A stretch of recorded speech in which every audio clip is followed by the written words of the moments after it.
My name is Melissa Polanchek, and I am one of the clinicians here at AiRCare. If you are not familiar with AiRCare, we are an employee benefit offered to all CentraCare employees and their family members. AiRCare matches individuals with one of our master level clinicians who help individuals identify and meet health and wellness goals.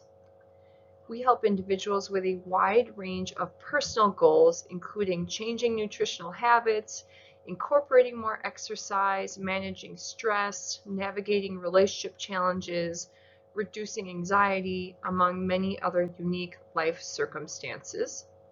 Once the individual is paired with a clinician, that clinician is the person they work with on an ongoing basis. AiRCare is voluntary, it has no out-of-pocket cost, and it is 100% confidential. Our contact information is included at the end of this presentation. In this webinar, you will learn the steps to developing healthy habits that are practical, sustainable, and easy to follow. We will go through specific strategies and tips to help you improve your habits and incorporate healthier ones into your daily routine. The basics of SMART goals will be covered, and understanding the 3 layers of making a behavioral change. You will learn strategies to help you break old habits in addition to creating new ones. You will also learn how to avoid those common pitfalls that get in the way of developing healthy, long-lasting changes. Many of us have heard the benefits of getting adequate exercise, drinking more water, having a quality night's sleep, and fueling our bodies with the proper nutrition. We could all write a lengthy list of reasons why these are important behaviors, and yet we don't always do them on a consistent basis, and for some people, not at all. The truth is, most of the actions we do in a day are automatic. For instance, reaching for a toothbrush in the same spot near the sink, or waking up and walking directly to the coffee maker.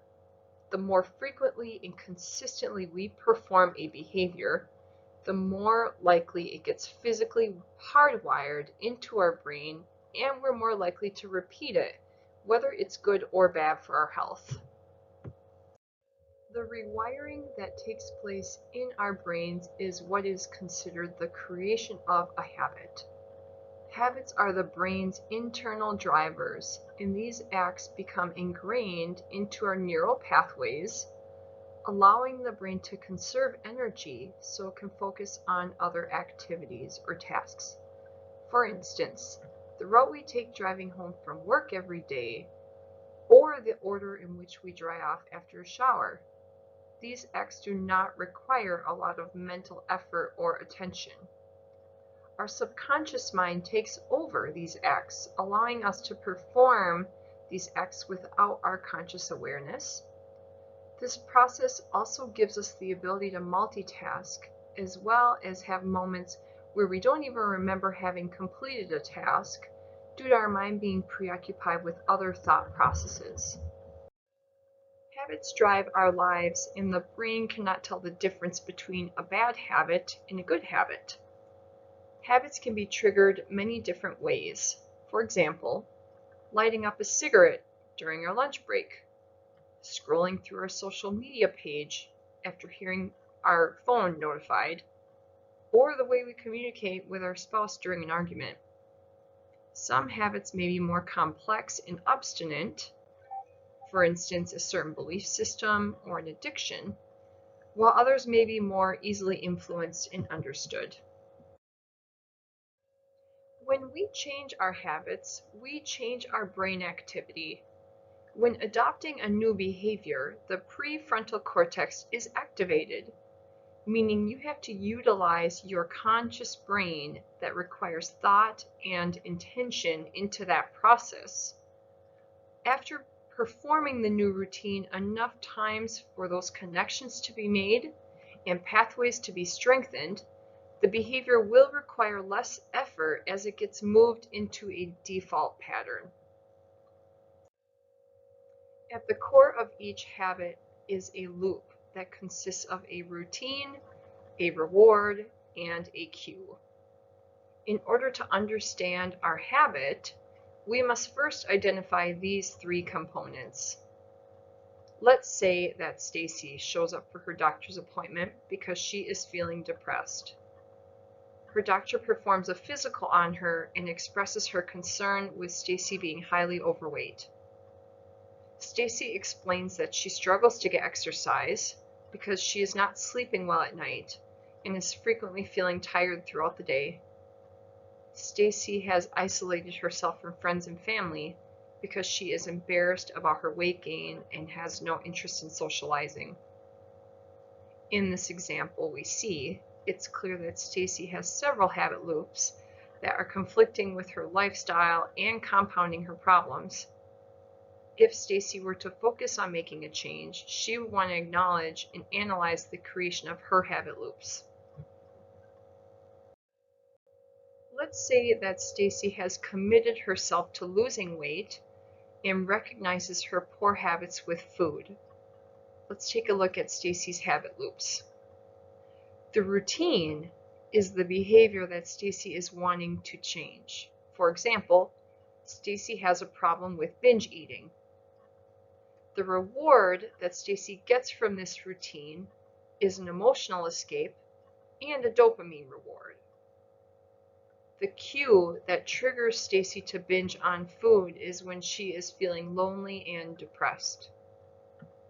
As you can see from Stacy's story, her reward may bring instant gratification to medicate her depression.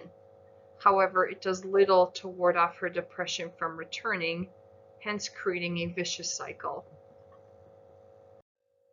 The truth is, most addictive and unhealthy habits, such as food, alcohol, shopping, gambling, they bring an immediate reward that requires little to no effort. We experience instant pleasure from engaging in these habits.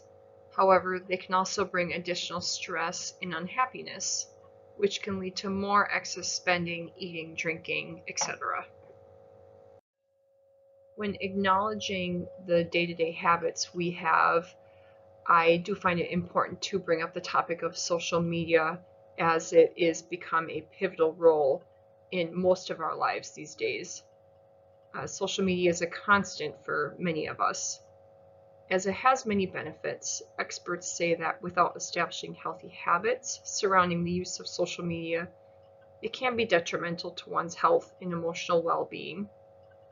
In the time span of 1 week, the average American spends nearly 34 hours watching TV and 10 hours per week on social media. Research is continually exploring the negative outcomes of excessive use, including how it can impact sleep issues, our overall increases in stress, and a rise in other mental health conditions, as well as even addiction to technology for some. The habit of becoming or comparing oneself to others can make social media a dangerous place, particularly for those that already struggle with depression and other mental health conditions. There is this unconscious predisposition of comparing our lives with ones of others, which can often result in feelings of dissatisfaction with our routine, job, or social life. Many users of social media have hundreds of accounts that they follow regularly, giving them an endless supply of content, but a lot of it is irrelevant or unimportant to their life. Many people admit to losing a significant amount of valuable time scrolling news feeds. All of the habits we have in our life right now, whether good or bad, are in our life for a reason. They serve a purpose and benefit us in ways that may be healthy or unhealthy.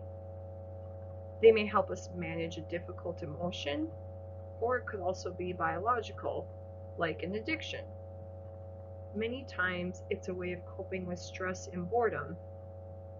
Because these habits provide some sort of benefit in our life, it can be even more challenging to try and eliminate them. However, rather than stop a habit cold turkey, we have a greater chance of success if we replace a bad habit with a new habit that provides a similar benefit. For instance, when feeling an urge to smoke, do a breathing exercise instead. Or for Stacy's sake, she is immersing herself in the beautiful outdoors rather than looking through her fridge for food. Spending time outside releases dopamine rewards that are similar to food, as well as gives her mind a place to escape and preoccupy with a newer scenery. The benefits we get from habits can extend to smaller bad habits as well. Bad habits bring more bad habits, just as healthy habits bring more healthy habits. For instance, after exercising an hour at the gym, we are much more inclined to make a healthy food choice afterwards. After a 30-minute meditation, we are less inclined to provoke an argument with our spouse.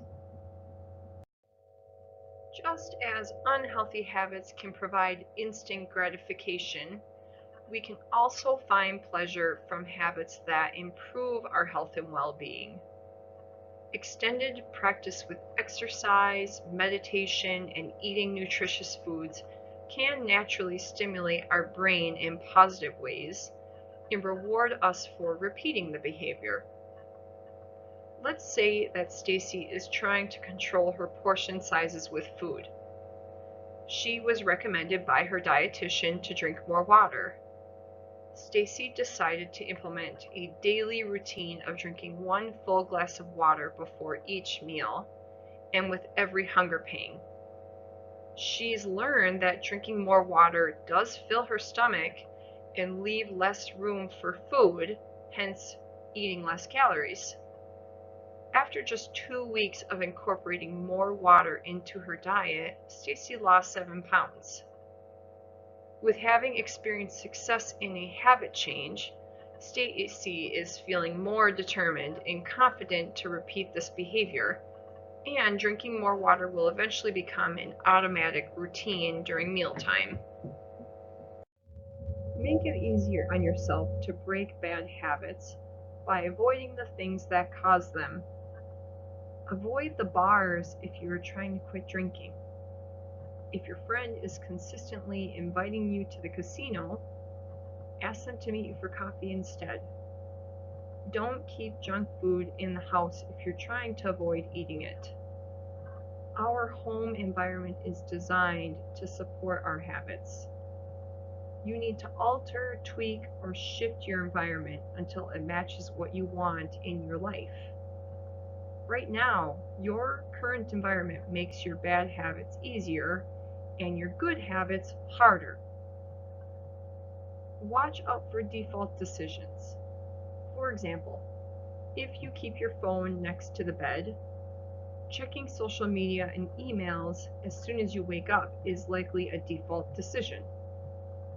If your living room furniture is all facing the television, watching TV is more likely a default decision. Of course, default decisions can be healthy ones as well. For instance, carrying a water bottle with you throughout the day will likely encourage you to drink more water. By replacing fresh fruits and vegetables on your kitchen island, eating more fruits and vegetables will be a default decision. By shifting our living environment, we make our good behaviors easier and our unhealthy behaviors harder. Take a moment and think about what your living environment looks like. What kind of food and beverages are in your fridge? Is your home organized, or is it cluttered and unkept? There is a famous organ donation study that revealed how multiple European countries skyrocketed their organ donation rates. They required citizens to opt out of donating rather than opting in to donate. Forcing yourself to opt out of a previously made decision, such as scheduling that yoga session next week, will enhance your motivation to follow through with that commitment. Just as our living environment can have an impact on our habits, Our social environment is also very important. Think about your 5 closest friends. Do they exercise? Do they smoke? Are they overweight? Do they find gratitude in life? Or are they frequently seeking negativity? Surround yourself with people who live the way you want to live. This doesn't mean you have to ditch your old friends, but don't underestimate the power of finding new ones. Studies show that we have a much higher risk of obesity, smoking, depression, and alcohol abuse if our close friends engage in those habits. A new study by researchers at Harvard University documents how happiness spreads through social networks. They found that when a person becomes happy, a friend living close by has a 25% higher chance of becoming happy themselves. Everyday interactions we have with other people's moods can be highly contagious to our mood. Join forces with somebody. Find an accountability partner and quit together. The two of you can hold each other accountable and celebrate your victories together. Knowing that someone else expects you to be better is a powerful motivator. Find a running buddy or log on to an online support group for motivation, tips, and validation. What we think about ourselves and how we feel about ourselves is a big influence on our habits. Your current behaviors are a reflection of your identity. Build a new identity. What you do now is a mirror image of the type of person you believe that you are, either consciously or subconsciously. To change your behavior for good, start believing new things about yourself. A key piece is understanding how to build identity-based habits. For starters, visualize yourself succeeding. See yourself throwing away the cigarettes, or buying the healthy food, or waking up early. Whatever the bad habit is that you are looking to break, visualize yourself crushing it, smiling, and enjoying your success. When you want to become better at something, proving your identity to yourself is far more important than getting amazing results. This is especially true at first. For example, if you want to be taken seriously at work, show up 15 minutes early. If you want to be a better spouse, schedule a date night twice per week. When seeking a behavioral change, there are 3 levels of personal change that occur. The first layer is changing your outcomes. This level is concerned with changing your results, losing that weight, publishing that book, winning that championship. Most of the goals you set for yourself are associated with this level of change. The second layer is changing your process. This level is concerned with changing your habits and routine, implementing a new exercise regimen at the gym, or decluttering your desk for a better workflow, or developing a meditation space. Most of the habits you build are associated with the process you have created. The third and deepest layer is changing your identity.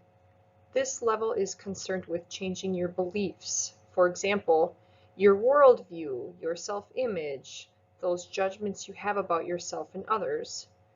Most of the beliefs, assumptions, and biases you hold are associated with this level. As you can see from this outline, outcomes are about what you get, processes are about what you do, and identity is about what you believe. From this perspective, there are 2 steps that are useful to making a behavioral change. The first step is to decide the type of person you want to be, and the second step is to prove to yourself with small wins. When it comes time to set that personal goal for change, SMART goals are an essential starting point. To get started, The goal you have, it needs to be specific. What is it that you want to achieve? The more specific the picture, the higher the likelihood you have of achieving your goal. So rather than saying, I want to improve my friendships, set a specific goal to call a friend once a week. The goal you have needs to be measurable. Identify exactly what the behavior is that you want to implement and have concrete evidence that the goal is being met. For example, saying that I want to eat more healthy isn't measurable. However, stating that I'm going to eat 2 servings of vegetables every day would be considered a measurable goal. Is your goal attainable? Investigate if this goal is realistic for you. Break larger goals down into smaller ones. After we become conditioned to eating vegetables every day, we can begin to incorporate higher protein meals into our diet next. Personal goals should have relevance to what you want to change. Your goals should be meaningful and inspiring enough that it motivates you to succeed. Working with a health coach is only going to be helpful when you are invested in the goal as much as the coach is. It is also important that your goal has a time frame that is realistic but not too far off into the future.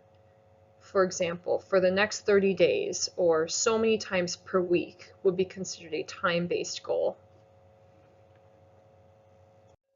So going back to Stacy's story, if she were to utilize the SMART Goals framework, she would start by identifying a specific goal to work toward. Let's say that Stacy's plan is to start walking more. She would specifically like to start walking on Monday, Wednesday, and Fridays after dinner. Her measurable amount of walking will be approximately 2 miles around her neighborhood route. Stacy is setting a goal that is attainable and possible for her right now. She knows that she can commit to 3 days a week. Her plan is to increase her walking to 5 days per week once she loses some weight and increases her endurance. Stacy understands that an increase in walking will prevent her from overeating, increase the number of calories she is burning, and also will speed up her metabolism. Additionally, exercise is a great remedy for depression and sleep difficulties. The time frame that Stacy has devoted to is 6 weeks, also when her next doctor's appointment would be. By utilizing the SMART Goals framework, Stacy has a specific, measurable, and appropriate goal that she can work toward and hold her accountable to her weight loss journey. For those of us that struggle with finding ways to implement healthier habits into our lifestyle, here are a list of recommended tips for cultivating healthier habits into our physical, emotional, spiritual, and mental health needs. For starters, get more exercise. This could be a brisk walk, a run, bike ride, or a hobby that involves any kind of physical activity. Exercise is a great remedy for emotional management and sleep disorders as well. Make better food choices. A healthy diet is essential for keeping the mind and body in peak condition. Get adequate sleep. Sleep deprivation has several negative impacts on mental and physical health. Achieving an optimal amount of sleep on a regular basis can also help normalize and improve weight management and metabolism. Stay hydrated.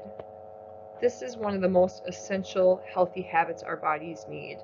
Not only does water hydrate and nourish us, but it combats food cravings and it helps our organs function better, and oftentimes it reduces our food size portions. Surround yourself in positive environments. Be around people that appreciate and accept you. That could also include creating an organized and welcoming living environment where you can relax, spend quality time to yourself. Get a massage. Massage therapy has great benefits in loosening our muscles and deepening our relaxation and emotional self-care. Just as our bodies need to be properly cared for, our minds require the same amount of time and attention. Here's a list of key habits to consider when improving our emotional and spiritual health. Spend time outside. Studies show that being exposed to nature can actually change our mental health and thought processes by living more presently. It also helps relieve stress and improves spiritual connection. Mindfulness is a great practice for living in the present moment and enhancing personal connections with others and with ourselves. Mindfulness creates a state of awareness that can improve our concentration, our mental clarity, as well as improve our levels of acceptance and compassion for ourselves and others. Nurture your self-esteem. This can happen by just having more compassion with yourself and even doing personal affirmations, giving yourself nice compliments, telling yourself you're doing your best. Cultivate more gratitude. Being thankful for what you have helps the mind find happiness and refrains your thoughts and develops more positive feelings. And lastly, ask for help. Reaching out to people we trust can help improve our personal growth, our connection, humility, and encourage us to take more healthy risks. Next are some tips to consider with implementing mental health habits. Practice assertiveness. Advocating for ourselves enhances our coping skills, reinforces self-respect, and communication. Do meditation. Research shows that meditation can help us better handle negative feelings and emotions and improve relaxation and inner peace. Learn something new. According to the National Health Service, people who spend their time learning new things past childhood show greater overall well-being and better abilities in coping with stress. Do acts of kindness. Research from the University of British Columbia found that people who regularly do nice things for people, such as holding the door or greeting a stranger, can have an increase in mood and a decrease in social avoidance. And lastly, gain more insight into mind and thought processes. Having an understanding of the conscious and subconscious mind increases our insight into thinking and developing healthier perceptions about life. In closing, our mental health is the domain for our thoughts, beliefs, desires, and goals. As we all have desires to achieve certain goals, creating a positive energy for inspiration and dedication will only advance our effort to achieving personal goals and making positive changes. For those of you that are interested in learning more about habits and effective tools to utilize, I've included a list of recommended books by various authors that are definitely worth exploring. Much of my research came from these experts, and each book offers a different focus and perspective, so I'll give a brief description of what you can expect from each book, depending on what you're looking for. The first one is The Power of Habit by Charles Duhigg. This is definitely a popular book. This book teaches you how to be deliberate about building better habits that serve you both in life and in business. The next one is Drive by Daniel Pink. This book focuses more on self-motivation and learning powerful lessons about leadership. The third one is called Mindset by Carol Dweck. Mindset discusses the differences between people with a fixed mindset versus those with a growth mindset, and her book focuses on personal transformation and achieving our goals by changing our mindset and developing habits of success. The fourth one is called Willpower by John Tierney. This book provides strategies for reshaping your lifestyle habits that achieve lasting change, progress, and success. And his beliefs are backed up by decades of scientific research that tells us that the key to forming and sustaining habits is more about self-control. The 7 Habits of Highly Effective People by Stephen Covey, also a very popular book. This book introduces a set of principles that are designed to act as individual prescriptions, in a sense, for effectiveness in every area of your life. So his message to readers is that people can't live with change if there's not a changeless core within them, inside them. The key to the ability to change is gaining a sense of who you are, what you are about, what your values and morals are. Second to last one is called Mini Habits by Stephen Guise. This book is all about taking small steps that are daily and can lead to massive changes over time. He designed this book to break down the big ideas we have in need in order to bust through those smaller sticking points and build the habits you need to succeed. And last one is called Make It Stick by Peter Brown, Henry Rodinger, and Mark McDaniel. This book introduces ways to succeed in the modern world we live in with constant distractions and notifications, and they exemplify what we have to develop the skill of grasping and retaining important concepts quickly and efficiently. I hope you enjoyed this presentation, and I also hope that you find some of this information useful to you. If you have any questions about our program or what we do here at AiRCare, please don't hesitate to call us. The main number is listed there, and you can certainly email as well. Thank you so much for listening.